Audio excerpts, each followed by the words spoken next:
దప్పికొని నావానిపై నీటి కుమ్మరించును ఆ ప్రభువే. ఎట్టియున్నా భూమిపై జలములు ప్రవహింపచేయునయని, ఎట్టియున్నా భూమిపై జలములు ప్రవహింపచేయునయని, మన సంతతిపై తన ఆత్మను కుమ్మరించును మన ప్రభువే. మన సంతతిపై తన ఆత్మను కుమ్మరించును మన ప్రభువే. తన ఆత్మతో వారిని నింపి నిర్మించును సంఘముగా. తన ఆత్మతో వారిని నింపి నిర్మించును సంఘముగా. దప్పికొని నావానిపై నీటిని కుమ్మరించును ఆ ప్రభువే. ఎట్టియున్నా భూమిపై జలములు ప్రవహింపచేయునయని, ఎట్టియున్నా భూమిపై జలములు ప్రవహింపచేయునయని, నీటి కాలువల యొద్ద నిరవంజి చెట్టవలె, నీటి కాలువల యొద్ద నిరవంజి చెట్టవలె, గడ్డిలో ఎదుగునట్లు వారు వర్ధిల్లెదరు. గడ్డిలో ఎదుగునట్లు వారు వర్ధిల్లెదరు. దప్పికొని నావానిపై నీటిని కుమ్మరించును ఆ ప్రభువే. ఎట్టియున్నా భూమిపై జలములు ప్రవహింపచేయునయని, ఎట్టియున్నా భూమిపై జలములు ప్రవహింపచేయునయని,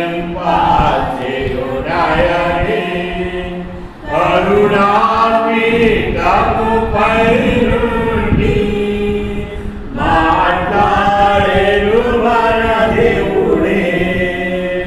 కరుణాపీఠముపై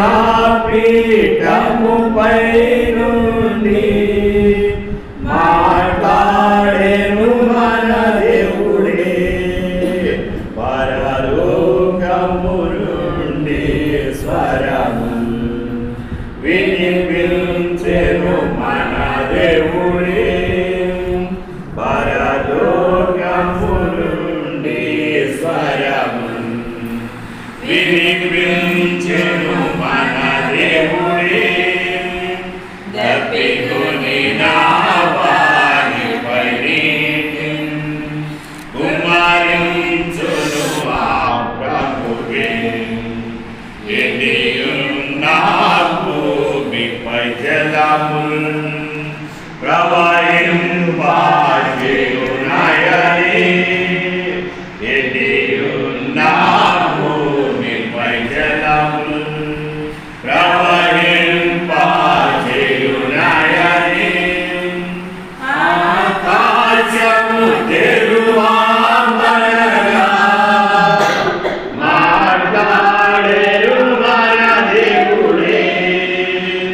ఆకాశము తెరువబడగా మాట్లాడెను మన దేవుడే. ఒక శబ్దము చేతన స్తుతిని ఘనపరచెను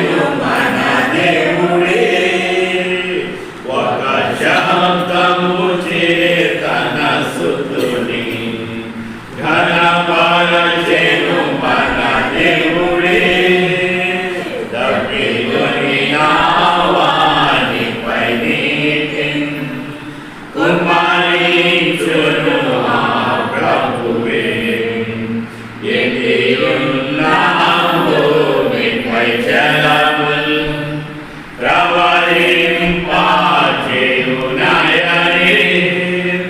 ఎండియున్న భూమిపై జలముల్ ప్రవహింపచేయునయని మందసము దేవుని ప్రజలు మందిరమందుంచగని మందసము దేవుని ప్రజలు మందిరమందుంచగని మందిరము గమ్యను ప్రభుని తేజో మహిమంతటను మందిరము గమ్యను ప్రభుని తేజో మహిమంతటను దప్పికొని రావానిపై కరుణించును ఆ ప్రభువే ఎండియున్న భూమిపై జలముల్ ప్రవహింపచేయునయని ఎండియున్న భూమిపై జలముల్ ప్రవహింపచేయునయని తన ప్రజలెల్లప్పుడు క్రీస్తును సేవింతురు హర్షముతో తన ప్రజలెల్లప్పుడు క్రీస్తును సేవింతురు హర్షముతో దినదినము దేవుని కొలిచి హల్లెలూయా పాడెదరు దినదినము దేవుని కొలిచి హల్లెలూయా పాడెదరు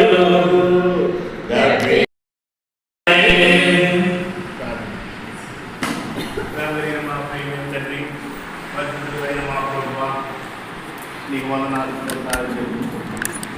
ఇంతవరకు మీరు మాతో ఉన్నందుకు మీకు వందనాలు. మాతో పాటు సమయాన్ని దీవించాలని తండ్రి వాక్యాన్ని ధ్యానించుకోవడం కొద్దిసేపు కోసం సహాయపడండి. మీరు మాతో ఉండండి, మాతో మీరు మాట్లాడాలి.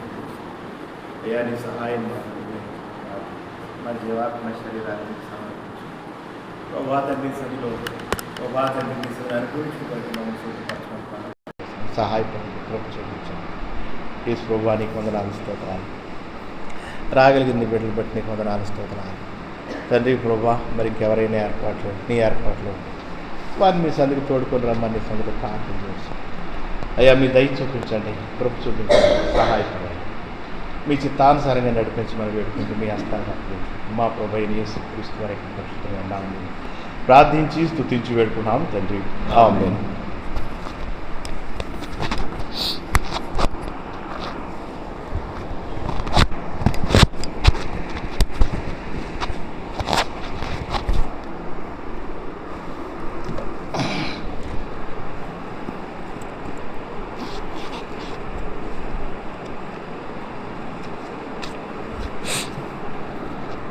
రెండవ దిన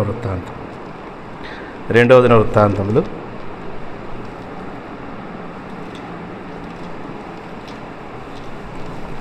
29వ అధ్యాయము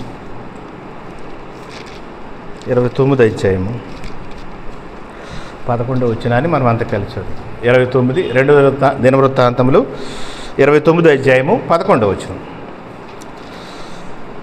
నా కుమారులారా, అందరం కలిసి చదువు. నా కుమారులారా, తనకు పరిచారకులైండి ధూపం వేయించుటకును తన సరిది నిలుచుటకును తనకు పరిచర్య చేయుటకును యెహోవా మిమ్మల్ని ఏర్పరచును కనుక మీరు అశ్రద్ధ చేయకూడే.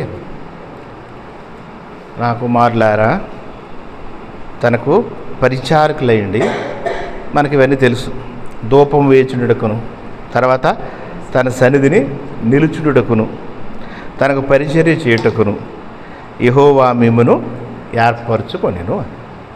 కాబట్టి ఏం చేయొద్దు అన్నాడు అక్కడ? అశ్రద్ధ చేయకూడదు. ఇక్కడ దేవుడు మనల్ని ఏర్పరచుకుంటాడు. ఎందుకు ఏర్పరచుకున్నాడంటే అక్కడ ముందు ధూపం అంటే మనం చెప్తాము, ఏం చెప్పుకుంటాం అక్కడ ప్రార్థన చేయడానికి కదా. ప్రార్థన అనేకుల కొరకు మన కొరకు ప్రార్థన చేసుకుంటూ మనం ఏం చేస్తున్నాం, అనేకుల కొరకు ప్రార్థన. ముఖ్యంగా ఎవరైతే నశించిపోతున్నారో, ఎవరైతే మరి రక్షణ ఆ భాగ్యం దగ్గరికి రాలేకపోతున్నారు, వారందరి కోసం మనం ఏం చేయవలసిన వారంగా ఉన్న మన దేవుని యొక్క వాక్యం చెప్తుంది, ప్రార్థన చేయాలి. ఆ రీతిగా మనం ప్రార్థన చేయడం కొరకే దేవుడంట మనల్ని ఏం చేశాడు, ఏర్పరచుకున్నాడు ఆయన సంధిలో నిలబడటానికి. అంటాడు అక్కడ జకర్యాలను, నా సన్నిధిని నిలుచు భాగ్యము నీకు ఇత్తును అంటాడు. నా సన్నిధిని నిలుచు భాగ్యము నీకు ఇత్తును కదా. అందరూ ఉండలేరు ఆయన సన్నిధిలోను కదా, అందరూ ఉండలేరు. కానీ ఏం చేశాడు దేవుడు, మనల్ని ఏం చేశాడు, మనల్ని ఏర్పరచుకున్నాడు. కాబట్టి ఆయన సంధిలో నిలబడడానికి, ఆయన సంధిలో ఉండడానికి మనకి యోగ్యతను అనుగ్రహించాడు. మనల్ని రక్షించి తన యొక్క పరిశుద్ధమైన రక్తం ద్వారా మనల్ని కడిగి పవిత్రపరిచి పరిశుద్ధమైన జనాంగంలో ఆయన మనల్ని చేర్చుకున్నాడు. ఇంకా చూస్తే ఆయనకు పరిచర్య చేయడానికి మనల్ని ఏం చేశాడంటే దేవుడు ఏర్పరచుకున్నాడు. కాబట్టి ఎవరైనా అశ్రద్ధ చేస్తారేమో చేయొద్దు కదా. అశ్రద్ధ చేసిన అక్కడ మాట రాయబడింది, యెహోవా కార్యములను అశ్రద్ధతో చేయువాడు అని కదా. అలా చేయకూడదు అని చెప్తుంది, అలా చెయ్యకూడదు అని. అలా చేస్తే విడిచిపెట్టి వెళ్ళిపోతే దేవుడు అంట ఎవరి చేతైనా చేయిస్తాడంట, ఎవరి చేతైనా చేస్తాడు, మనమే అక్కర్లేదు. నేను చెయ్యనని వెళ్ళిపోయామనుకోండి, దేవుడు ఏం చేస్తాడు, ఎవరి చేతైనా చేస్తాడు. అందుకని దేవుని పనులు ఏమంటే ఎప్పుడు ఆగవు, దేవుని కార్యాలు ఎప్పుడు కూడా ఆగవు, దేవుని పనులు ఎప్పుడు ఆగవు. పెద్ద పెద్దోళ్ళందరూ వెళ్ళిపోయినా కానీ మరి దేవుని యొక్క కార్యాలు అలాగే ఉండిపోయినాయి, అక్కడతోటి ఆగిపోయినాయా, ఆగిపోలేదు. ఏం చేసినాయి అక్కడ, ఇవి అలా కంటిన్యూ అవుతూనే ఉన్నాయి. కాబట్టి అక్కడ మనం ఎప్పుడైతే అశ్రద్ధ చేస్తామో అప్పుడు మరి మనం ఆయన ద్వారా ఆశీర్వదింపబడాలి, దానికి ప్రతిగా మనం నష్టం పొందేవారంగా మనం ఉన్నామని దేవుని యొక్క వాక్యం మనకే తెలియజేస్తూ వస్తుంది. మనం ఎవరమైనా సరే దేవుడు మనకి ఏ పని అయితే మనకి నిర్ణయించాడు, ఏ పనిలో అయితే మనం ఉన్నామో ఆ పనిని ఏం చేయమంటే అక్కడ నమ్మకమైన వారికి దీవెనలు మెండుగా లభించును. అది నమ్మకమైన వారికి కదా. మనం బయట ఏం చేస్తాం, మనం ఏదో పని చేస్తాం, ఆ పనిలో ఎలా ఉంటాం, మనం చాలా నమ్మకంగా ఉంటాం. దీని అంతటికీ మించింది ఏది అక్కడ, దేవుని యొక్క పని కదా. దేవుని యొక్క పని అనే దాన్ని అశ్రద్ధ చేయకూడదు. అందుకని ఏం చేస్తాడంటే దేవుడు ఏం చేస్తాడు, ఎవరి చేతైనా చేయిస్తాడంట, ఎవరి చేతైనా ఇస్తాడు. యోనా ఉన్నాడు, యోనా ఏం చేశాడు, అక్కడ ఒక చోటకి వెళ్ళమంటే మరొక చోటకి ఆయన బయలుదేరాడు. అది ఎక్కడికి వెళ్ళమన్నారు, ఆయన్ని నినివే పట్టణానికి వెళ్ళమన్నారు. ఎందుకు వెళ్ళమన్నారు, సువార్త పని మీద వెళ్ళమన్నారు. సువార్త పని మీద వెళ్ళమంటే ఆయన ఏం చేశాడు, అక్కడ అమ్మో ఆ నినివే పట్టణానికి వెళ్తే వాళ్ళు నన్ను చంపేస్తారేమో అని అక్కడ పరిస్థితులకు భయపడి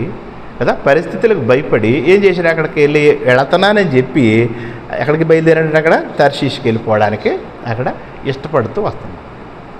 అందు నిమిత్తమే ఏం చేశాడు, అక్కడ ఓ టికెట్ కొనుక్కున్నాడు, వాడు అడుగు భాగానికి వెళ్ళిపోయాడు. అక్కడ ఏం చేస్తాడు, చక్కగా నిద్రపోతున్నాడు.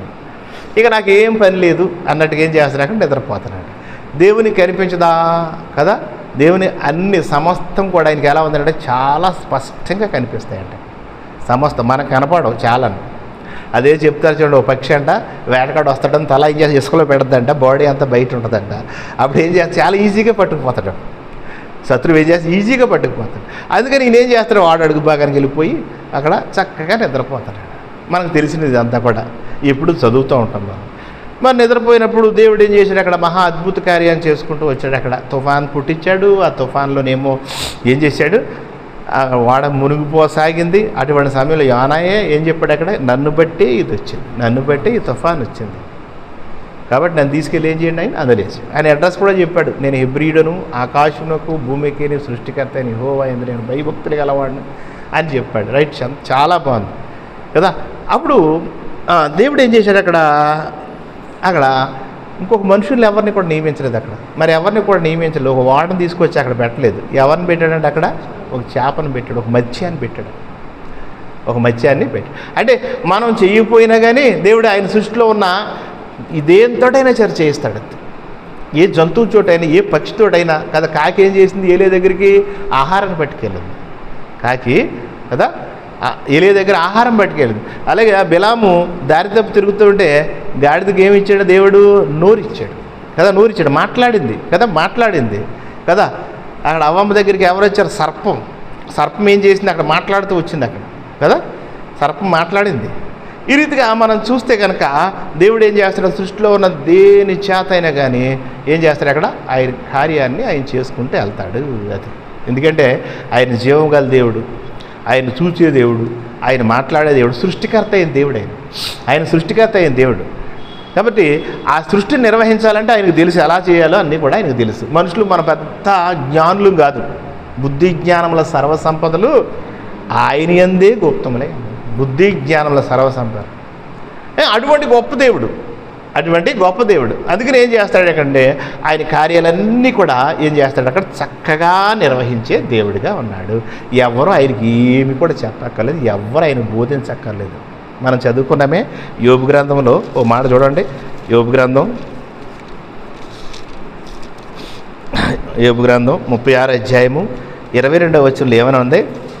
22వ వచనంలో ఆలోచించుము, దేవుడు శక్తిమంతుడై, ముందుగా ఏంటి అక్కడ? ఘనత వహించిన వాడు. ఎవరంటైనా దేవుడు శక్తిమంతుడు, శక్తి కలిగిన దేవుడు, బలవంతుడైన దేవుడు, గొప్ప కార్యాలు చేసే దేవుడు. 66వ కీర్తనలో ఆయన గురించి ఏమని చూస్తాం మనం? చూడండి, కీర్తన గ్రంథం 66వ అధ్యాయంలో ఆయన గురించి ఏమని చూస్తాం? 5వ వచనంలో దేవుని ఆశ్చర్య కార్యములను చూడరండి, నరులేడల ఆయన జరిగించే కార్యములు చూడగా ఆయన ఎలా ఉన్నాడు? భీకరుడై ఉన్నాడు. ఆయన కార్యాలు చూస్తే కదా, భీకరుడై అన్నాడు. దావీదు అంటాడు 139వ కీర్తనలు ఏమంటున్నాడు చూడండి. ఆయనకు గొప్ప కార్యాలను బట్టి 139లో ఆయన ఏమంటాడంటే 13వ వచనం, నా అంతరంద్రియములు నీవే కలుగజేసేటివి, నా తల్లి గర్భమందు నిర్మించిన వాడు నీవే, నీవు నన్ను కలుగజేసిన విధము చూడగా భయమును ఆశ్చర్యమును నాకు పుట్టుచున్నవి. నీవు నన్ను కలుగజేసిన విధం చూడగా ఎలా ఉన్నాడు? అక్కడ భయం వేస్తుందంట, భయం వేస్తుంది. ఎందుకంటే ఎవరైనా సరే దేవుని యొక్క కార్యాలను యోచించినప్పుడు, దేవుని యొక్క కార్యాలని ఆలోచన చేసినప్పుడు, దేవుని యొక్క కార్యాలు ధ్యానించినప్పుడు, అయ్యా నువ్వెంత గొప్పవాడు, నువ్వెంత గొప్పవాడు నువ్వు కదా. అందుకని ఏమన్నారు? ఆయన్ని మహాగణుడును, మహోన్నతుడును, పరిశుద్ధుడును, నిత్య నివాసి అయిన వాడు కదా. ఎంత గొప్పవాడు. అందుకనే ఆయన ప్రేమ, ఆయన దయ, ఆయన కనికరము కదా ఏం చేస్తాడు? మన ఎడల ఆయన చూపించేవాడిగా ఉన్నాడు, మన ఎడల ఆయన చూపిస్తూ వస్తున్నాడు. అందుకనే ఈ భక్తులైన వారు ఏం చేస్తారంటే ఆయన కార్యాలను జ్ఞాపకం చేసి ఆయన శక్తిమంతుడై ఘనత వహించిన వాడు, ఘనుడైన దేవుడు. ఎబ్రీయులకు రాసిన పత్రిక 7వ అధ్యాయంలో ఆయన గురించి ఇతడు ఎంత ఘనుడో చూడుడి అని, ఇతడు ఎంత ఘనుడో చూడు అంటాడు.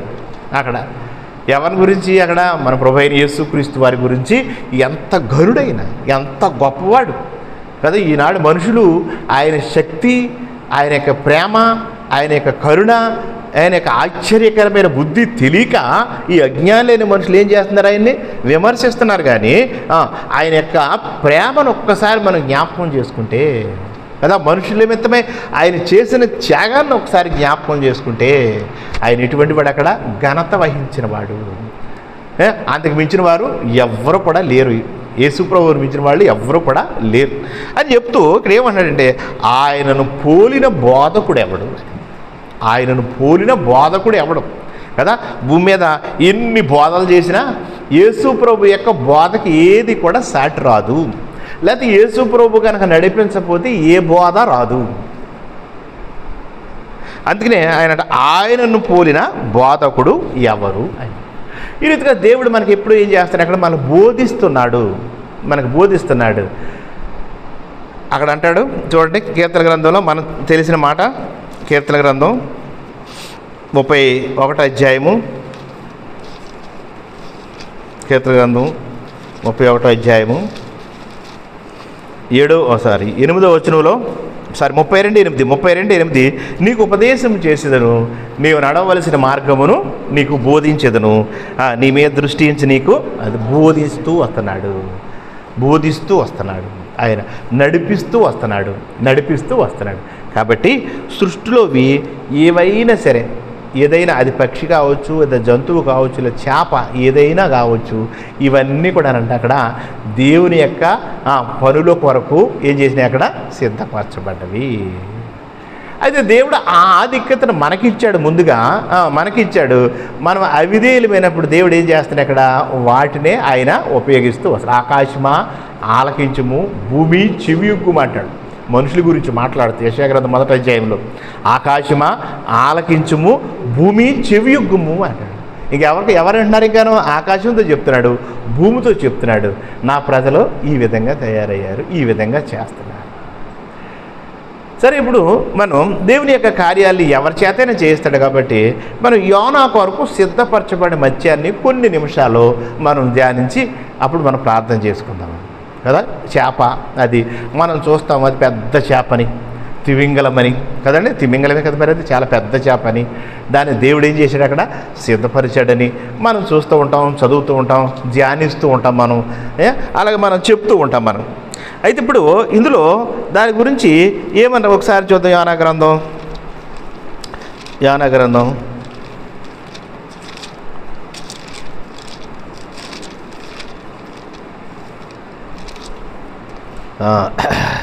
1వ అధ్యాయము 17వ వచనం చదువుదాం. 17వ వచనం. ఒక గొప్ప మత్స్యము ఒకటి యోనాను మృంగవలనని అదంటే యెహోవా నియమించాడు. ఎవరు నియమించారు? దానికి అదే రాలా, దేవుడు నియమించాడు. అంటే ప్రతి పనికి కూడా ఎవరు అపాయింట్ చేస్తారు మనల్ని? దేవుడేనండి, దేవుడే. అది నాకు ఇది వచ్చు కాబట్టి నేను చేస్తానంటే కుదరదు. అది ఏం చేయాలి? అక్కడ దేవుడు నియమిస్తాడు, ఈ పని నీది, ఈ పని నీది, ఈ పని నీది. కాబట్టి దాన్ని ఏం చేయాలి? అక్కడ మనం మెడ వంచి దాన్ని చేయవలసిన వారంగా ఉన్నాం. మెడ వంచి అంటే అర్థం ఏంటి అక్కడ అంటే విధేయత చూపించి, అది విధేయత చూపించి. అక్కడ ఎద్దులు ఉంటాయి చూసారా, ఇలా కాళ్ళు వేపినప్పుడు కూడా ఇలాగ ఉంటుంది, ఇలాగ అనకూడదు కదా. అది ఏం చేయాలి? విధేయత కలిగిందంటే ఏం చేయాలి? ఇలా దాని మీద అప్పుడు ఏం కాడి పెడతాడు, ఇలాగ అందేప్పటికి ఏం చేస్తాడు? కొడతాడు, అప్పుడు ఇలా పెడతాడు అనమాట. అలా కొట్టించుకోకుండా దేవుడంట మత్స్యానికి ఏం చేసి ఒక మత్స్యాన్ని నియమించాడంట. నియమించాడు. ఎవరి కోసం నియమించాడు? యోనా కోసం నియమించాడు. యోనా కొరకు సముద్రంలో పడేసారు, పడేస్తే విడిచిపెట్టేస్తాడు దేవుడు. మరి ఎలా రక్షిస్తాడు? మనకు కూడా చాలా సమయాల్లోనూ ఎటు తోచని పరిస్థితులు ఉంటాయి. అసలు ఏం తోచదు, ఎటు చూసినా ఏమవుతాయి, అన్ని దారులు కూడా క్లోజ్డ్, ఏ దారి లేదు కదా, ఏ దారి లేదు. ఇంకా అందరికీ ఉంటాయి ఇటువంటి అనుభవాలు. దేవుని బిడ్డలైన వారు అందరికీ ఉంటాయి, అంజులు కూడా కొంతమందికి ఉంటాయి ఇటువంటి అనుభవాలు కదా. మరి అంత సముద్రంలో పడేసేస్తే ఈయన ఏం చేస్తాడంటే, ఎంత ఉంటాడు ఈయన? పోనీ ఒకవేళ 6 అడుగులు ఉండొచ్చు కదా, లేకపోతే ఒక 80 కేజీలు ఉండొచ్చు. సముద్రంలో ఎంతైనా ఆ జలచరాల మధ్య ఎంత ఉంటాడు ఈయన? చాలా చిన్నాడు కదా. అందుకని దేవుడు ఏం చేశాడంటే మూసి ఉన్న ద్వారాలన్నీ కూడా తెరువు చేసి ఏం చేశాడంటే అక్కడ యోనా కొరకు ఆ మత్స్యాన్ని, గొప్ప మత్స్యము ఒకటి యోనాను మృంగవలనని ఏం చేశాడు? యెహోవా నియమించాడు. యెహోవా నియమించినప్పుడు దానికి ఏమైంది? అక్కడ అపాయింట్మెంట్ ఆర్డర్ వెళ్ళింది. అపాయింట్మెంట్ ఆర్డర్ వెళ్ళిన వెంటనే ఏం చేయాలి? అక్కడ దాన్ని తీసుకొని దానికి ముందుగానే అదంట సిద్ధపడి ఉందంట. అందుకే దాన్ని ఏమన్నారంటే అక్కడ సిద్ధపడిన మత్స్యము అన్నారు. ముందు సిద్ధపడిన మత్స్యము, అది సిద్ధంగా ఉంటుంది. నేనున్నాను, నేను చేస్తాను, నీ పని నేను చేస్తాను. పరలోకం అక్కడ చూడండి, యెషయా గ్రంథం 6వ అధ్యాయంలో ఒక మాట చూద్దామే. యెషయా గ్రంథం 6వ అధ్యాయము 6వ వచనం నుండి చదువుదాం, లేకపోతే 5వ వచనం నుండి చదువుదాం ఒకసారి. నేను అయ్యో అపవిత్రమైన పెదవులు గలవాడను, అపవిత్రమైన పెదవులు గల జనుల మధ్య నివసించువాడను, నేను నశించి తిని, రాజును సైన్యములకు అధిపతి యెహోవా నేను కనులారా చూతుని అనుకుంటుని. అప్పుడు ఆ శరాపుల్లో ఒకడు తాను బలిపీఠము నుండి కారుతో తీసిన నిప్పును చేత పట్టుకుని నా యొద్దకు ఎగిరి వచ్చి నా నోటికి దానికి తగిలించి, ఇది నీ పెదవులకు తగిలిన కనుక నీ పాపమునకు ప్రాయశ్చిత్తమాయను, నీ దోషము తొలగిపోయినను. అప్పుడు నేను ఎవని పంపేదను, మా నిమిత్తం ఎవడు పోవునని ప్రభు సెలవీయగా వింటిని. ఎవరండి? యెషయా విన్నాడంట. అప్పుడు వింటే అప్పుడు ఏమంటాడు యెషయా? ఏమంటాడు? తర్వాత వచ్చిన ఏమనుంది? చిత్తగించుము, నేనున్నాను, నన్ను పంపమనగా. చిత్తగించుము, నేనున్నానంటే ఏంటి? ఐ యామ్ రెడీ, నేను సిద్ధంగా ఉన్నాను. ఏ పని చేయడానికి అంటే దేవుని యొక్క పని, ఏ పని చేయడానికే నేను ఎలా ఉన్నాను? అక్కడ సిద్ధంగా ఉన్నాను. ప్రభువా ఆజ్ఞాపించు, ఆజ్ఞాపిస్తే కనుక నేనేం చేస్తాను, నేను చేస్తాను. ఆ మత్స్యమే దానికి ఏమి తెలియని దానికే దేవుడు జ్ఞానం ఇచ్చి పంపించాడు. అది అప్పటికి ఏమైందంటే అక్కడ సిద్ధపడి ఉంది దేవుని బిడ్డలుగా. మరి ఆ మత్స్యం దేవుని యొక్క పరినిమిత్తం ఎలా ఉంది, అక్కడ సిద్ధంగా ఉంది. మరి మనం ఏం చేస్తున్నాం, మన జీవితాల్లో మనం ఏం చేస్తున్నాం, మనం సిద్ధంగా ఉన్నామా దేవుని యొక్క పనికి, మనం సిద్ధంగా ఉన్నామా? సమూయేలు ఏమంటున్నాడు అక్కడ నీ దాసుడు ఆలకించున్నాడు, చెప్పమంటాడు, నీ దాసుడు ఆలకిస్తూ ఉన్నాడు కదా. అందుకనే అది దానికి జ్ఞానం లేదు. అయితే దేవుడు ఏం చేశాడు, అక్కడ దానికి అన్ని రకాలుగా ఆయన సిద్ధపరుస్తూ వచ్చాడు. దేవుని యొక్క ఆ పనికి తగినట్టుగా అదేం చేస్తుంది, అక్కడ సిద్ధపడి ఉంది. మరి మనం సిద్ధపడి ఉన్నామా? దేనికి సిద్ధపడాలి అక్కడ మనం అంటే వాక్యాన్ని ధ్యానించడానికి సిద్ధపడి ఉన్నామా, మనం ప్రార్థించడానికి సిద్ధపడి ఉన్నామా, ఆరాధించడానికి సిద్ధపడి ఉన్నామా, దేవుని సన్నిధికి రావడానికి మనం సిద్ధపడి ఉన్నామా? లేదా వెళ్దాంలే. ఎందుకంటే మనం వెళ్ళేటప్పటికి బయలుదేరేటప్పటికి సైతాన్ ఏం చేస్తుంది, అక్కడ మనల్ని ఆటంకపరచడానికి సిద్ధంగా ఉంటుంది. ఏదో ఒకటి వస్తుంది. వాటన్నిటినీ ఛేదించుకుని రావాలి మనం కదా. ప్రార్థన చేద్దామని రెడీ అయితే కనుక ఏమొద్దు, ఫోన్ వస్తుంది మనకి. అప్పుడే వస్తుంది ఫోన్, అప్పుడే అర్జెంటుగా మాట్లాడాలి, అయిపోయింది. సరే ఇంకా ఇంకోటి అదైందంటే ఇంకొకళ్ళు ఎవరో వస్తారు. ఈ లోపల ఏమవుతుందంటే ఆ ప్రార్థనా సమయం అనేది. అలాగే మన వాక్యాన్ని బైబిల్ తీసామనుకోండి, ఎవరో ఒకళ్ళు మాట్లాడితే ఏదో ఒక ఆటంకం వస్తూ ఉంటుంది. సైతాన్ ఏం చేస్తుందంటే ఈ రీతిగా మనల్ని ఆటంకపరుస్తూ వస్తుంది. మరి ఆటంకపరుస్తూ వచ్చినప్పుడు మనం దానికి ఏం చేయాలి, అక్కడ మనం సాతాను యొక్క తంత్రంలో ఎరుగుని వారము కాము. మనకు అన్నీ తెలుసు. సైతాన్ ఏం చేస్తుందో తెలుసు, ఎక్కడ ఉంటుందో తెలుసు. మన జేబులోనే ఉంటుంది. అది ఒక్కోసారి ఇక్కడే ఉంటుంది, రెడీగా మన గుమ్మం దగ్గరే ఉంటుంది. గుమ్మం దగ్గర అంటే ఏంటి, అక్కడ కొమ్ములు వేసుకుని పళ్ళు ఇలా వేసుకుని అలాగ ఉంటామని కాదు. అక్కడ ఏం చేస్తే ఒకళ్ళని పెడద్ది, భార్యో భర్తో అక్కడ ఏం చేస్తారు, అక్కడ రెడీగా ఉంటారు ఏదో గొడవకి. లేకపోతే కొడుకో కూతురో ఎవరో ఒకళ్ళు అక్కడ గొడవకి రెడీగా ఉంటారు. సరిపోద్ది అంతే, మనతోటి సరిపోద్ది అంతే. మరి దాన్ని మనం ఎలా దాన్ని దాటుకుంటూ వస్తాం మనం? అది దేవునికి విడిచిపెట్టి మనం ఏం చేయాలి, అక్కడ మనం ముందుకు రావాల్సిన వారంగా మనం ఉన్నాము.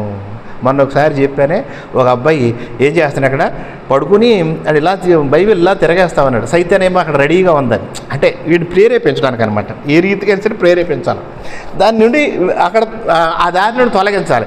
వెళ్ళి మళ్ళీ బ్రష్ చేసుకుంటాకి వెళ్తాడు. బ్రష్ చేసుకుంటాకి వెళ్తే అక్కడ కూడా అక్కడ బైబిల్ తీసుకుని ఇలా చదివితే ఇలా బ్రష్ చేస్తూ ఉంటాడు అనమాట. సరే అక్కడ వరకు ఇంకా లేదు అనుకుంటా, అంటే వీడు మాకు లొంగడం అన్నట్టు మళ్ళీ పక్కకి వెళ్తుంది. మళ్ళీ వచ్చి ఆడికి కొంచెం మొహం తుడుచుకొని మళ్ళీ వచ్చి కూర్చుని మళ్ళీ బైబిల్ చేస్తాడు. మీరు ఇంకా మనకు దొరకడనేసి వెళ్ళిపోయింది. సరిపోయింది అక్కడతో అనమాట. అందుకనే మనం ఏం చేయాలంటే అక్కడ సిద్ధపడి ఉన్నప్పుడు ట్రైన్కో బస్కో మనం ఎలా ఉంటాం, అక్కడ సిద్ధంగా ఉంటాం. మనం చాలా రెడీగా ఉంటాం అన్నమాట. ఇప్పుడు వస్తే అప్పుడు ఎక్కేయాల. మరి ఇక్కడ దేవుని యొక్క పనులు కదా, ఇవన్నీ కూడాను అదే మందిరానికి రావడానికి కానీ అలాగే ఈ పనులన్నీ నిమిత్తమై మనం సిద్ధపడి ఉన్నామా లేదా? మనం సిద్ధపడ ఆ మత్స్యమే అదేం చేస్తే ఇక్కడ యానాను మృంగవల్లని ఒక గొప్ప మత్స్య అనంటే దేవుడు ఏం చేశాడు, నియమించాడంట. ఆ నియమించిన దానికోసమే అదేం చేస్తుందంటే సిద్ధపడి ఉంది. అందుకనే మనం నేర్చుకోవాల్సింది ఏంటంటేనంట, అక్కడ మనం కూడా దేవుని యొక్క పని నిమిత్తం కానీ లేకపోతే ప్రార్థించడానికి కానీ ఆరాధించడానికి కానీ వాక్యాన్ని ధ్యానించడానికి కానీ మనం సిద్ధంగా ఉండవలసిన వారంగా ఉన్నాం, సిద్ధపడి ఉండవలసిన వారంగా మనం ఉన్నాము. బుద్ధిగల కన్యకులు, బుద్ధి లేని కన్యకులు కదా. బుద్ధి కలిగిన వారు, బుద్ధి లేనివారు. బుద్ధి లేని వారికి ఏమో నిజంగా బుద్ధి లేదు కాబట్టి వాళ్ళకి బుద్ధి లేని కన్యకులు అన్నారు వాళ్ళని. అందుకనే వాళ్ళు ప్రభు నిమిత్తం పూర్తిగా సిద్ధపడిన వారు కాదు, పూర్తిగా సిద్ధపడలేదు వాళ్ళు. ఆ నిర్లక్ష్యం అనేది ఉంటుంది. ఆ నిర్లక్ష్యం వాళ్ళు ఏం చేశారంటే వాళ్ళు అక్కడ ఎంతో గొప్ప స్వాస్థ్యాన్ని తమ యొక్క జీవితంలో పోగొట్టుకున్నారు. వాళ్ళు ఎంతో సంతోషాన్ని వారి యొక్క జీవితంలో పోగొట్టుకున్నారు కదా. మరి బుద్ధి కలిగిన వారు ఏం చేశారు, అక్కడ సిద్ధంగా ఉన్నారు. ఎప్పుడు వస్తాడు ప్రభు, ఎప్పుడు వస్తాడు, ఆ స్వరం ఎప్పుడు వినిపిస్తుంది, ఆ స్వరం ఎప్పుడు వినిపిస్తుంది. వినిపించిన వెంటనే అంటే ఏం చేయాలి, అక్కడ ఆయనతో పాటు వెళ్ళిపోవాలా. అది సిద్ధపాటు. ఏం చేస్తారు, అక్కడ చక్కగా బట్టలు వేసుకున్నారు, క్రీమ్ రాసేసుకున్నారు, పౌడర్ రాసేసుకున్నారు, తలలో వేసుకున్నారు, కొట్టేసుకున్నారు, స్ప్రేలు కొట్టేసుకున్నారు. ఏం చేయాలి, అక్కడ వెంటనే ఏం చేయాలి, వెళ్ళిపోవాలంతే. ఆ తర్వాత తలదూకుందామలే, తర్వాత మీకు చేసుకుందామలే అని లేదు వారి జీవితంలోనే. అక్కడ ఎంత చక్కగా సిద్ధపడుతున్నారు. అందుకని క్రైస్తవులకి సిద్ధపాటు అనేది అత్యంత ప్రాముఖ్యమైనది. మన నిర్లక్ష్యత అనేది అక్కడ మన యొక్క జీవితంలో ఉండకూడదని అక్కడ ఏం చేస్తుంది, అక్కడ మనం ఆ బుద్ధి కలిగిన వారు బుద్ధి లేని వారి ద్వారా మనం తెలుసుకుంటాం. నిర్లక్ష్యం వల్ల వాళ్ళు ఎంతో సంతోషాన్ని వాళ్ళు పోగొట్టుకున్నారు. అటువంటిది మనం పోగొట్టుకోకూడదని దేవుని యొక్క ఉద్దేశమైనది. ఇది మొట్టమొదటిది, ఆ మత్స్యానికి ఉన్న లక్షణాల్లో మొట్టమొదటిది అనమాట, సిద్ధపడుట. ఇక రెండవది ఏంటంటే దాని దగ్గరంట ఆలస్యం అనేది లేదు, లాగింగ్ ఏమి లేదు, సోమర్తనం, ఆలస్యం, ఇవన్నీ ఏం చేస్తాయంటే దేవుని దూరపరిచేగా ఉన్నాయి. దేవుడు నియమించాడు, నియమించిన తర్వాత ఏం చేస్తున్నాడు అక్కడ అదేం చేయాలి, అక్కడ రెడీ అయిపోయింది. ఇది ఆలస్యం చేయట్లేదు. ఎంత అక్కడంటే మహాజలాలు అయ్యి అదే మహాజలాలు, అందులో ఏం చేయాలి, అక్కడ సిద్ధపడిపోయింది. దేవుడు నియమించిన పనికి అక్కడ సిద్ధపడింది. ఇప్పుడు ఏం చేస్తుంది, అక్కడ ఏమాత్రం కూడా ఆలస్యం లేదు. ఏం చేస్తుంది, అక్కడ బయలుదేరి ఏం చేయాలంటే అక్కడ దేవుడు ఆ చెప్పిన పనిని చేయడానికి అక్కడ ఎదురు చూస్తూ వస్తుంది. యోనాకు నష్టం జరగకూడదు, యోనాకు నష్టం జరగకూడదు. దేవుని యొక్క ఉద్దేశం అది. ఎందుకంటే ఆయన ఇంకా ఆ పనికే ఉపయోగించుకోవాలి. ఆయన ద్వారానే జరగాలి, ఆ పని ఆయన ద్వారానే జరగాలి. మోషే అంటాడు, నేను నత్తుడు బాబోయ్, నన్ను విడిచిపెట్టేయండి, నాకు మాట మాంద్యం అంటే అదే కదా, మాట మాంద్యం గలవాడిని, నన్ను విడిచిపెట్టేయండి, నేను ఎప్పుడు ఎవరితో మాట్లాడలేదు, ఈ మాటలన్నీ చెప్తూ వస్తున్నాడు దేవుడి దగ్గర అనమాట. లేదా మరి ఆయనకి మోషే ఐగుప్తులో ఉన్న సకల విద్యలందును ప్రవీణుడు అని కదా. ప్రవీణుడు అంటే చాలా పెద్ద మాట అది అన్నీ తెలుసు, అన్ని శాస్త్రాలు తెలుసు ఆయనకి. ఐగుప్తులో ఉన్న అన్ని శాస్త్రాలు 40 సంవత్సరాలు అన్నీ నేర్చుకున్నాడు, యుద్ధతంత్రం అన్నీ వచ్చాయి ఆయనకి. ఎందుకంటే ఐగుప్తు అంటేనే అక్కడ జ్ఞానం, అది అక్కడ అన్నీ నేర్చుకున్నాడు, అన్నీ చూశాడు. ఇప్పుడు అంటాడు దేవుడు తన పని నిమిత్తం వెళ్ళడానికి వెళ్ళమంటే అక్కడ, అయ్యా నేను ఇప్పుడు ఎవరితో మాట్లాడలేదు, నన్ను విడిచిపెట్టండి. చాలామంది అక్కడ ఉంటారు స్టాఫ్లో కూడా అనమాట, ఈ పని మీరు చేయండి, అయ్యి నాకు రాదండి.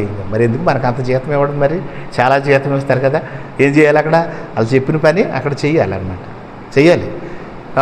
ఇంకొక ఆయన ఉంటాడు ఇంకొక హెడ్ అయితే ఏం చేస్తాడు, నువ్వు మీరే చేయాలి, ఆ పని మీరే చేయిస్తాను.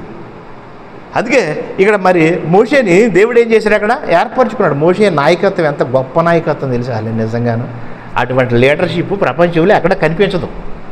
మోషేకున్న నాయకత్వ లక్షణాలు దేవుడు ఏం చేశాడు, వాటన్నింటినీ కూడా అక్కడ చాలా చక్కగా వరాలను ఇస్తూ వచ్చాడు అనమాట.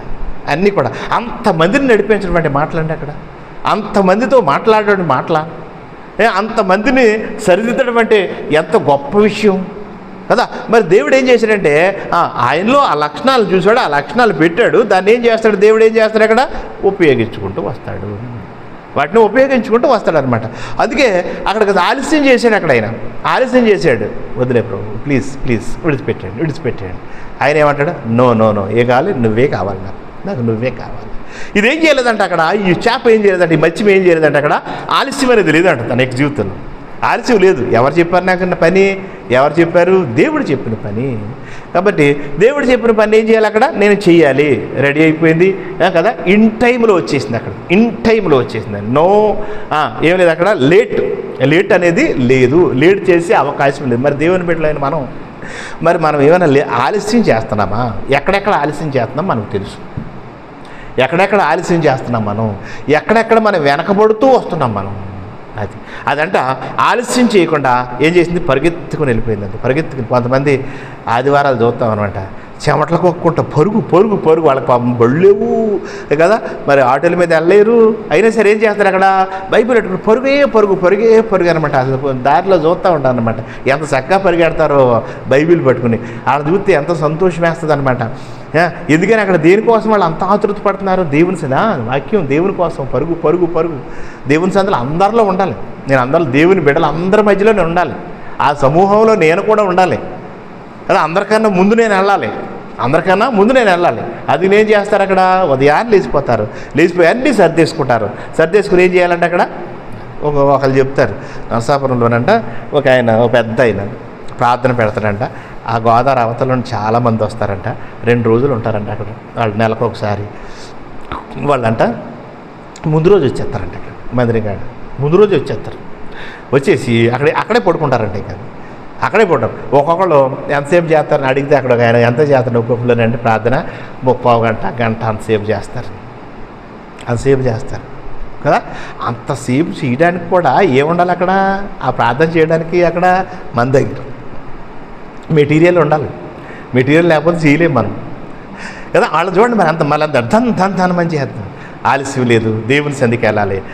దేవుని నేను ఎప్పుడు కోరా కుమారులు అంటున్నారు కదా, నేను ఎప్పుడు కనపడేదను, నా దేవుని సంధిలో నేను ఎప్పుడు కనపడేదను. అది ఏం చేస్తుంది, వారిని ఆశీర్వదించేదిగా ఉంది. వారిని ఏం చేస్తుంది అక్కడ, ఆశీర్వదిస్తూ వస్తుంది.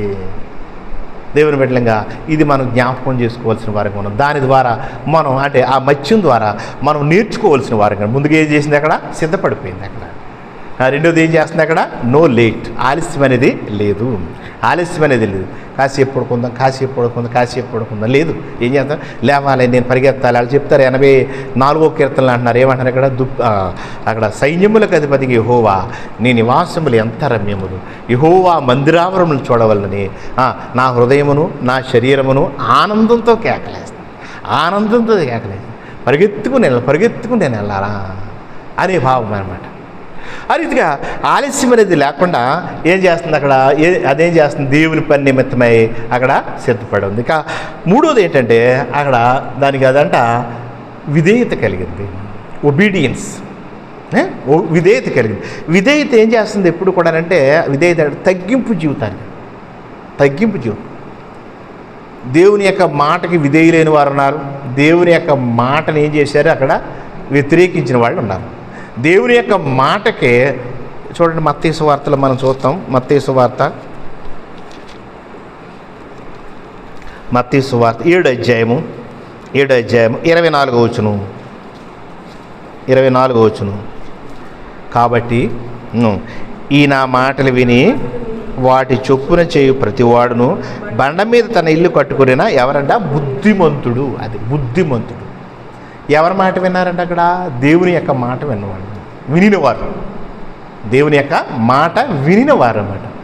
దేవుడు ఏం చెప్తున్నాడు, ఆయన యొక్క మాట ఏంటి అని ఏం చేస్తారు అక్కడ, పరిశీలన చేసేవారు, చెవి యొగ్గేవారు. వాళ్ళు ఎటువంటి వారు అంటాడు అక్కడ, బుద్ధిమంతులు అంటారు. బుద్ధిమంతుడు ఎప్పుడు కూడా ఎలా ఉంటాడు, విధేయుడిగా ఉంటాడు. చాలా బుద్ధిమంతుడు అంటారు కదా. ఎందుకని అంటారు అక్కడంటే, మంచి లక్షణాలు ఉన్నాయి, అన్ని చక్కటి లక్షణాలు ఉన్నాయి. అందువల్ల వాడు ఏమయ్యాడు అక్కడ, వాక్యాన్ని ధ్యానిస్తాడు, ప్రార్థన చేస్తాడు, ఆరాధన చేస్తాడు, అన్నీ కూడా ఏంటి అక్కడ మంచి లక్షణాలు. అందుకనే దేవుని యొక్క వాక్యంలో ఏమంటారు ఇక్కడ అంటే, బుద్ధిమంతుడు అని. ఇసుక మీద కట్టాడంట ఇంకొకడు, అన్ని మాటలు విని కూడా అన్ని తెలుసు కూడా ఇసుక మీద కట్టాడంటే వీళ్ళు, వాడిని ఏమంటారు, బుద్ధిహీనుడు అంటారు. అందుకనే దేవుని యొక్క మాటను వినడం అందులోకి వస్తుంది, అక్కడ విధేయతలోకి వస్తుంది, ఒబీడియన్స్లోకి వస్తుంది. అందుకనే క్రైస్తవ జీవితమే విధేయత కలిగిన జీవితము. విధేయత కలిగిన జీవితం. అన్ని విషయాల్లో కూడా, ఇంట్లోనూ బయట మనం పనిచేసే చోట అన్ని చోట్ల కూడా ఎలా ఉండాలని చెప్తుంది దేవుని యొక్క వాక్యం అంటే, మనం విధేయులమై ఉండాలి. లేకపోతే ఏమవుతుంది అక్కడ, వాళ్ళు కొడితే నేను కొడతానంటాక అలా అనిపిస్తుంది. కానీ అక్కడికి వెళ్ళేటప్పటికి ఏం లేదు, మనం అలా చేయకూడదు, మనం చెయ్యం. ఎందుకంటే అక్కడ మన ప్రభు ఎలా ఉన్నాడు, అక్కడ విధేయుడయ్యాడు. ఆయన దగ్గర మనం నేర్చుకున్నాము. అక్కడ మనం చదువుకున్నాము, ఫిలిప్పీలకు రాసిన పత్రిక 2వ అధ్యాయంలో ఆయన గురించి ఏమని చదువుకున్నాం మనం, 2వ అధ్యాయము 6వ వచనం. ఆయన దేవుని స్వరూపము గలవాడైండి దేవునితో సమానముగా ఉండి విడిచిపెట్టకూడని భాగ్యమని ఎంచుకోలేదు, కానీ మనుషుల పోలిక పుట్టి మరియు శిలువ మరణం పొందినంతగా ఏం చేశాడు అక్కడ, విధేయత చూపిన వాడే కదా. ఎంతటి శ్రమ అయినా అనుభవించడానికి, ఎంతటి బాధ అయినా అనుభవించడానికి ఏం చేశాడు అక్కడ, విధేయత ఉంటుంది అన్నమాట. అది లేకపోతే ఇంకా జీవితం అనవసరం. అయినా ఏం చేస్తాడంటే అక్కడ విధేయత చూపిన వాడే తన్ను తాను ఏం చేశాడు అక్కడ, తగ్గించుకున్నవాడికి. మరి ఈ మత్స్యం ఏం చేస్తుంది అక్కడ, దేవుని యొక్క మాటకి విధేయురాలైంది. విధేయురాలే ఏం చేస్తుందంటే, నువ్వేది చెప్తే నేనేం చేస్తాను, నేను అక్కడ చేస్తాను. మోషే కూడా ఏమైంది, ఆఖరికి విధేయుడయ్యాడు, ఆయన మాటకి విధేయుడయ్యి ఆఖరికి ఏ స్టేజ్కి వచ్చాడంటే మనం చూస్తాం 11వ అధ్యాయం హెబ్రీయులకు రాసిన పత్రికలో ఎంత విధేయత వచ్చిందంటే ఆయనలోను. మోషే భూమి మీద ఉన్న వారందరిలోకి వెళ్ళా ఏమంటాడు, దేవుడు ఏమంటున్నాడు, మిక్కిలి సాత్వికుడు అని. మిక్కిలి సాత్వికుడు. ఇక్కడేమని రాయబడింది మోషే గురించి 24 వచ్చిన 11-24 వచ్చిన మోషే పెద్దవాడైనప్పుడు ఐగుప్తు ధనము కంటే క్రీస్తు విషయమైన నింద గొప్ప భాగ్యమని ఎంచుకొని అల్పకాలము పాపభాగం అనుభవించడం కంటే దేవుని ప్రజల్లో శ్రమ అనుభవించడం మేలని యోచించి ఫరో కుమార్తె యొక్క కుమారుని అనిపించుకోవడానికి ఒప్పుకొనలేదు అంటే అక్కడున్న లోకరీతి ఘనత అనుభవించడానికి ఏమాత్రం కూడా ఇష్టపడలేదు. ఫరో కుమార్తె కుమారుడు కదా, ఎలా ఉంటుంది? అంతఃపురంలో ఉండొచ్చు, సకల సౌకర్యాలు ఉంటాయి, సకల సౌకర్యం. దాన్ని విడిచిపెట్టి ఏం చేయడం, బయటకు వచ్చేసాడు. ఇవి నాకు అక్కర్లేదని బయటకు వచ్చేసాడు. ఎందుకు వచ్చాడు? ఎవరితో అంటే దేవుని ప్రజలతో శ్రమ అనుభవించడం మేలు అనుకున్నాడంట. అక్కడ విధేయత కలిగిన వాడే ఏం చేశాడు? అక్కడ దేవుని యొక్క ప్రజల్ని నడిపించడానికి అక్కడ ఆ బాధ్యత తీసుకున్నాడు. ఇక్కడ ఈ మత్స్యం కూడా ఏం చేస్తుంది? అక్కడ విధేయత కలిగిందే, దేవుని యొక్క పనిని నెరవేర్చడానికి అక్కడ సిద్ధపడి ఉంది, విధేయురాలైంది, అక్కడ సిద్ధపడింది. అందుకనే మరి మన యొక్క జీవితంలో మనం విధేయులుగా ఉండాలని దేవుడు ఏం చేస్తాడు? అక్కడ కోరుకుంటున్నాడు. మనం బతికేది 80 సంవత్సరాలు, ఇంకా బతికేది 90 సంవత్సరాలు కదా. మరి లోకంలో అందరిలాగా బతికితే మనం ఎలా ఉంటుంది? మన యొక్క జీవితాలు అందరిలాగా బ్రతికామండి. ఎందుకు? దేవుడు మనల్ని ప్రత్యేకించాడు కదా. మన ప్రత్యేకమైన జనాంగం, మన ప్రత్యేకత ఉందా? మన ప్రత్యేకత మనకు ఉంది. కాబట్టి ప్రభు వచ్చినప్పుడు మనం ఎత్తబడాలంటే, ఆయనతో పాటు ఉండాలంటే ఏం చేయాలి? అక్కడ మనం ఆయన ఎలా ఉన్నాడో మనం కూడా అలా ఉండవలసిన వారంగా మనం ఉన్నాము. అదే ఆయన మనకు నేర్పిస్తూ వచ్చాడు, అదే నేర్పించాడు. దాన్ని నేర్చుకుని ఏం చేయాలి? అక్కడ ఆయన పోలికలో మనం ఉండాలని, ఆయన పోలినట్టు ఉండాలని. పౌలు ఏమంటాడు అక్కడ? నేను క్రీస్తును పోలి నడుచుకున్న ప్రకారము మీరును నన్ను పోలి నడుచుకునుడి. ఎవరైనా చెప్పగలరు ఈ మాట? మనం ఎవరూ చెప్పలేము. నన్ను చూసి నేర్చుకోరు అంటాం. అక్కడ నాకు బోల్డ్ అవలక్షణాలు ఉంటాయి అన్నమాట, చాలా బలహీనతలు ఉంటాయి. అటువంటిప్పుడు ధైర్యంగా మనం ఏం చెప్పగలమా? లేదు, చెప్పలేము. ఇప్పుడు పిల్లలు అంటారు, ఫలానా మేడం గారు, ఫలానా సారు మాకు ఎవరన్నా రోల్ మోడల్ అంటారు, అంటే మాదిరికరంగా ఉన్నారు. వాళ్ళని చూసి ఒక మాస్టర్ ఒక ఆయన ఉండేవారు, నేను తణుకులో చదువుకున్నప్పుడు. ఆయన సామాన్యంగా వచ్చేవాడు క్లాస్కి, పుస్తకం ఏమి ఉండేది కాదు చేతిలోను. వచ్చేసి ఏం చేసేవాడంటే కూర్చుని అక్కడ నెమ్మదిగాను పాఠం, ఎకనామిక్స్ అంటే కొంచెం కష్టంగా ఉంటుంది ఆ సబ్జెక్టు, కూర్చొని చెప్పేవాడు. చెప్తే చాలామంది ఆయన నోట్స్ రాసుకోమనేవాడు. ఆయన నోట్స్ రాసుకోమంటే ఏమి చూసేవాడు కాదు, ఆయన అసలు ఏమి చూసేవాడు, నోట్స్ రాసుకోమని. అందులో ఒక అమ్మాయి అంత ఆ రోజుల్లోనూ 1987 ఆ టైంలోనూ, మీరు ఏమి చూడట్లేదు, మమ్మల్ని నోట్స్ మాకు ఎలా మార్కులు పడతాయి? అప్పుడు ఆయన అన్నాడు, అమ్మ నీకు ఇష్టమైతే రాసుకో, లేకపోతే నీ సోర్స్ ఏదని నువ్వు చూసుకో అన్నాడు. మేమందరం రాసుకున్నాం. మాకు 70 దాటినాయి. ఆ అమ్మాయి వేరే సోర్సులు వెళ్ళింది, 40, 50 మధ్యలో ఆగింది మార్కులు. మేము ఆయన చూసి నేను అనుకునేవాడిని, ఈయనలాగా పాఠం చెప్పాలి, ఏమి చూడకుండా, ఏమి దగ్గర ఏమి పెట్టుకోకుండా. అలాగే ఏం చేస్తాం? ఒక్క విషయమే అని ఎందుకు చెప్తానంటే, ఒక్క విషయమే ఆయన నుండి నేర్చుకునేది. ఆయన సిగరెట్ తాగుతాడు పక్కకెళ్ళి, అది మనకు కాదు. ఏం చేయాలి? ఆయన చక్కగా పాఠం చెప్తున్నాడు అక్కడ పిల్లలకి. ఏం చేయాలి? నేను కూడా అలాగే చెప్పాలి. నేను అనుకున్నాను ఇప్పుడు 1987 దేవుని దయ వల్ల దేవుడు అది ఇచ్చాడు నాకు, అలా చెప్పడానికి అవకాశం ఇచ్చాడు దేవుడు, అవకాశం ఇచ్చాడు అనమాట. ఇలాగ మనం ఏం చేస్తాం? ఎవరినో ఒకరిని మనం ఏం చేస్తామంటే అక్కడ మాదిరికరంగా మనం పెట్టుకుంటాం. అయితే పౌలు అంటాడు, నేను క్రీస్తును పోలి నడుచుకుంటున్నాను, మీరు నన్ను పోలి నడుచుకోండి కదా. అంటే ఇప్పుడు మనం ఎవరిని చూసి నేర్చుకోవాలి? అక్కడ మన ప్రభు అయిన యేసుక్రీస్తు వారు మనకి మాదిరికరము. మన ప్రభు అయిన యేసుక్రీస్తు వారి యొక్క సహవాసంలో మనం ఉన్నాం కదా. మన భక్సింగ్ గారి సహవాసం కానీ వేరే సహవాసం కాదు, అక్కడ సహవాసాలు కాదు. ఎవరి సహవాసం అందే? మన ప్రభు అయిన యేసు. 1:9 1 కొరింథీ 1:9 దేవుడు మనల్ని పిలిచాడు కదా. ఎందుకు పిలిచాడు అక్కడ? మన ప్రభు అయిన యేసుక్రీస్తు అని తన కుమారుని యొక్క సహవాసమునకు మేము పిలిచిన దేవుడు నమ్మదగిన వాడు. ఆయన సహవాసానికి మనల్ని పిలిచాడు కాబట్టి ఆయన సహవాసంలో మనం ఉన్నాము. అందుకని మనం ఎలా ఉండాలంటున్నాడు అక్కడ అంటే, అక్కడ విధేయత కలిగిన వారంగా మనం ఉండవలసిన వారంగా ఉన్నాం. ఇంకా తర్వాత అదంట విశ్వాసము కలిగిందంట. విశ్వాసం అంటే ఏంటి? అక్కడ మనకి విశ్వాసము, రెండవది అల్ప విశ్వాసం. చాలా చెప్తాం కబుర్లు విశ్వాసం గురించి, అల్ప విశ్వాసం గురించి. కానీ అక్కడ సమయం వచ్చినప్పటికీ ఏం చేస్తామంటే అల్ప విశ్వాసం లిస్టులో చేరిపోతాం అనమాట. అల్ప విశ్వాసులు అయితే దేవుడు ఏం చేస్తాడు? యెహోవా పడిపో వారిని లేవనెత్తువాడు. దేవుడు మనల్ని జ్ఞాపకం చేసుకుంటూ వస్తాడు. పేతురుని విడిచిపెట్టేలేదు. పేతురుని మునిగిపోయినప్పుడు పేతురుని విడిచిపెట్టలేదు. ఏం చేశాడు? ఆయన కరుణాహస్తాన్ని చాచాడు, ఆయన లేవదీశాడు, ఆయన పడిపోతూ వచ్చాడు. దేవుడు ఏం చేశాడు అక్కడ? లేవనెత్తిన వాడిగా ఉన్నాడు. అలాగే అస్తమాటు పడిపోకూడదు, అది అస్తమాటు పడిపోకూడదు కదా. అది ఎటువంటిది? అక్కడ విశ్వాసం కలిగిందంటే అక్కడ ఏంటంటే దేవుడు నాకు ఈ పని అప్పగించాడు, నేను చేయగలను, అది నేను చేయగలను. ఎలాగ మరి అక్కడ? ఇది పెద్ద మత్స్యమమ్మ, అది అక్కడ పళ్ళు ఇలా ఉంటాయి, పెద్ద పెద్ద పళ్ళు ఉంటాయి దానికి. మరి దాన్ని యోనాను ఎలా స్వీకరించాలి? లోపలికి అక్కడ నోరు బాగా తెరవాలి. మొన్న ఒకసారి అందులో చూపిస్తున్నాడు అక్కడ, తిమింగలాలకంట ఆకలి అయినప్పుడంట నోరు ఇలా తెరిచి పడుకుంటాయంట. తెలిసి పడుకుంటే ఎంత ఉంటుంది చూడండి, ఇక్కడ మన మందిరం ఎంత ఏరియా ఉంటుంది అనమాట. అదేంటో అనుకుని ఈ చేపలన్నీ వెళ్ళి అక్కడ నోట్లో పడిపోతాయంట. అదేం చేసి ఒక్కసారి అమ్మంటదంట, అది అవన్నీ లోపలికి వెళ్ళి అంత ఆహారం కావాలి దానికి, అంత ఆహారం కావాలి. అటువంటి మత్స్యం ఏం చేస్తుంది అక్కడ? 3 రోజులు ఏం చేసింది అక్కడ? ఉపవాసం ఉంది. అది ఏమి తినలేదు. తింటే ఏమవుద్ది అక్కడ? లోపలికే అక్కడ జీర్ణక్రియ జరుగుద్ది కదా. మరి జీర్ణక్రియ జరిగితే ఈయన కూడా జీర్ణం అయిపోతాడు. అందుకని దేవుడు అప్పగించిన పని చేయాలంటే ఏం చేయాలి అక్కడ? మనం కొన్ని సందర్భాల్లో మనం కూడా ఉపవాసం ఉండవలసిన వారంగా మనం ఉన్నాం. ఒక్కోసారి భోజనం ఉండదు, ఒక్కోసారి టిఫిన్ ఉండదు, చెప్తారు కదా అక్కడ. ఏమవుతుంది అక్కడ? మనం తినే పదార్థం ఉండదు. ఏం చేస్తారు అక్కడ? నెమ్మదిగా కొంచెం ఏది తినేసి. నేను తిరువురులో ఉన్నప్పుడు పరిచయకి వెళ్తే పొద్దున్న 6ంటికి బయలుదేరేవాడిని.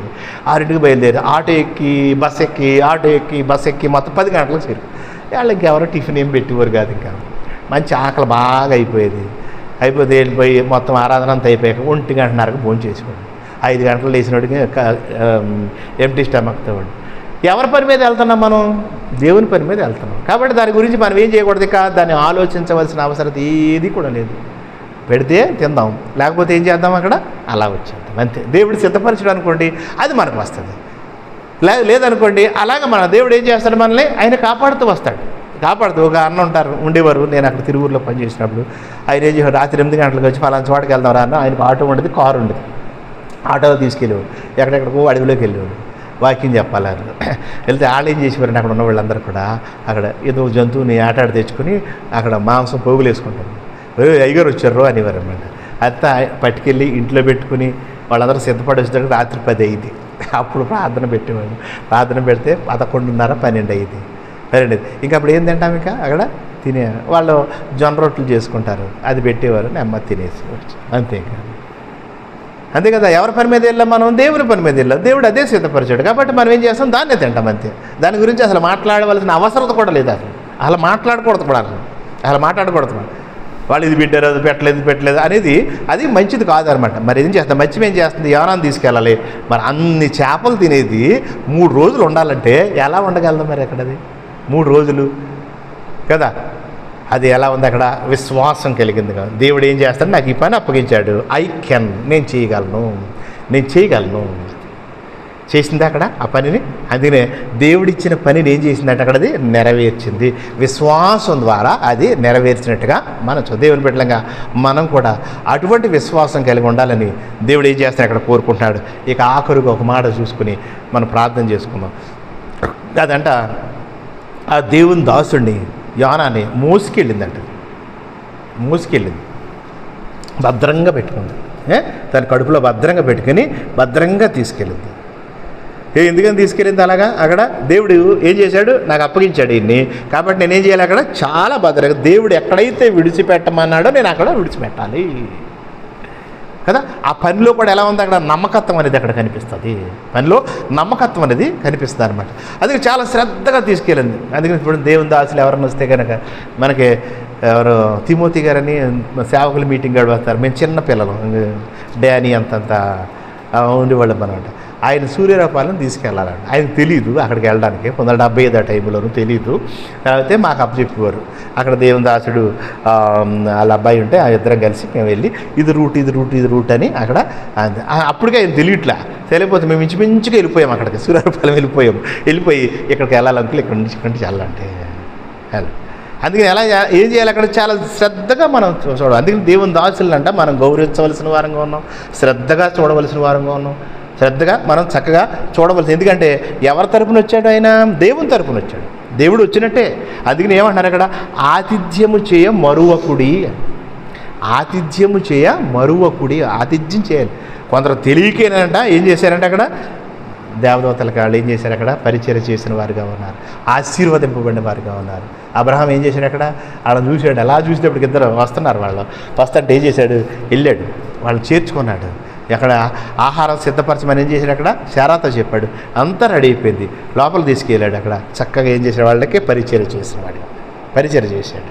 అలాగే మనం కూడా దేవుని దాసులు మనం ఏం చేయాలి, అక్కడ గౌరవించవలసిన వారు. కింద మందిరంలో మనం ఉన్నప్పుడు ఒకసారి ఏదో ఫంక్షన్ జరుగుతుంటే చాలా దూరాల నుండి ఓ దేవుని దాసుడు ఇక్కడికి వచ్చారు. వస్తే అయిపోయింది, చుట్టాలందరూ వచ్చారు, అందరూ భోజనాలు హడావిడిగా ఉన్నారు. హడావిడిగా ఉంటే ఆ కింద ఆయనకు షుగర్ పాపము ఇలా పడుకుని ఇలా ఒంటిగంటున్నారు, అలా అయిపోయింది అనమాట. దేవుడి రాజు గారు నన్ను పిలిచి, జానుబాబు ఆయన పిలుచుకున్నాం కదా, నువ్వే పిలిచావు కదా. అవునండి. మరి భోజనం పెట్టావా ఆయనకు? మనం ఏం చేయాలి, అక్కడ దేవుని దాసుడు ఆయన ముందు ఆయన చూడాలా, ముందు ఆయన గౌరవించాలి. వెంటనే తీసుకెళ్ళి ఏం చేసాం, ఆయనకి పరిచయం చేయాలి. అలాగనమాట. ఒకసారి రాజమండ్రి ఏదో మా ఫంక్షన్కి వెళ్తేనే ఆయన చక్కగా లోదన మిషన్ పాస్టర్ గారు దేవ సంస్థితి చేయ మనసుని ప్రారంభించి చక్కగా చేసి ఒక్క 10 నిమిషాలకి ఆయన పక్కన పెట్టేశారండి. ఇక ఇలా దాంట్లో వేసుకోవడం, మాట్లాడుకోవడం, వీళ్ళకి డబ్బాలు కొట్టుకోవడం, ఇదంతా చేసుకోండి. మరి దేవుడు ఏడు ఇంకా అక్కడ దేవుని దాసుడు ఏంటి అక్కడ కదా. మరి ఇవన్నీ కూడా ఏం చేయాలి, అక్కడ మనం నేర్చుకోవలసిన వారంగా ఉన్నాం. అదేం చేసిందంటే అక్కడ భద్రంగా మోసుకెళ్ళింది, చాలా భద్రంగా మోసుకెళ్ళింది. ఎంత శ్రద్ధగా తీసుకెళ్తుంది, ఎంత గౌరవంగా తీసుకెళ్తుంది. ఒకసారి నోరు అలా మూసేసి ఇలా ఉందనుకోండి, ఊపిరి బిగబట్టింది అనుకోండి, దెబ్బకాయ నేను డైజెషన్ అయిపోతాడు.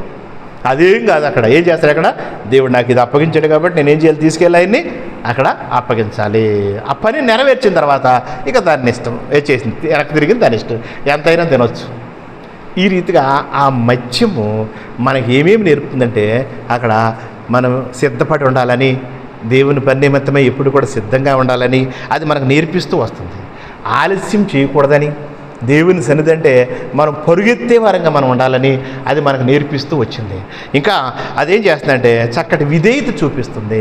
దేవుని బిడ్డలం కాబట్టి మనం ఏం చేయాలి, అక్కడ మనం విధేయులంగా ఉండాలా అని అదేం చేస్తుందంటే మనకు నేర్పిస్తూ వస్తుంది. దేవుని బిడ్డలుగా మనం ఇంకా విశ్వాసం కలిగిన వారంగా ఉండాలి, దేవుని మీద ఆధారపడేవారుగా ఉండాలని అది మనకేం చేస్తుంది, అక్కడ మనకు తెలియజేస్తూ వస్తుంది.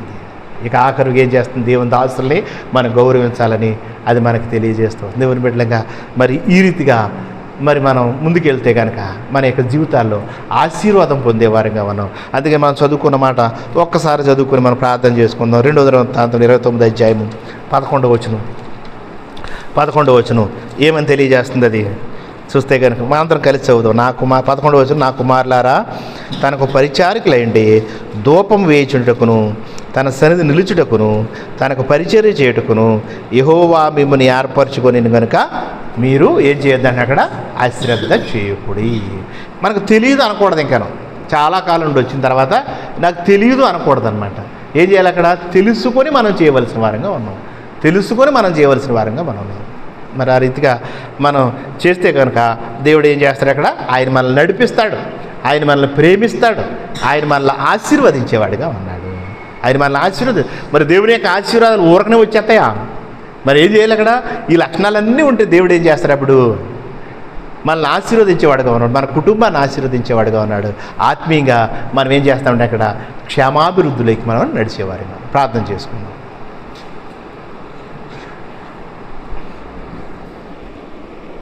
ప్రేమ కలిగిన మా ప్రియమైన తండ్రి, మమ్మల్ని మిక్కిలిగా ప్రేమించిన మా ప్రియమైన ప్రభువా, మీ ఘనమైన శ్రేష్టమైన పరిశుద్ధమైన గొప్పనామను వందనములు స్తోత్రములు చెల్లించుకుంటున్నాం.